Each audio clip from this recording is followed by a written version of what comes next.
नामांकित कंपनीतील लैंगिक शोषण प्रकरणात आता एक मोठी माहिती समोर आली आहे।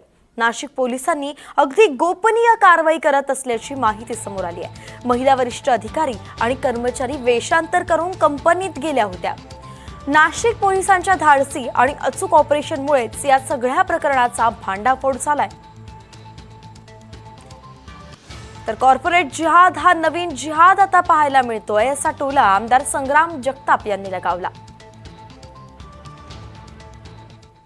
हे वेगवेगळे जिहाद पाहत असताना निवडणुकीच्या माध्यमातून देखील गोड जिहाद आपण पाहिला आणि आज आपल्याला नवीन जिहाद पाहायला मिळाला। नाशिक जिल्ह्यामध्ये जी घटना घडली हा कॉर्पोरेट जिहाद आपल्याला पाहायला मिळाला की फार उच्च शिक्षित म्हणायचं, कॉर्पोरेट सेक्टरमध्ये काम करायचं, पण तिथे देखील काही या वेगळ्या शक्ती, जिहादी शक्ती तिथे काम करतात।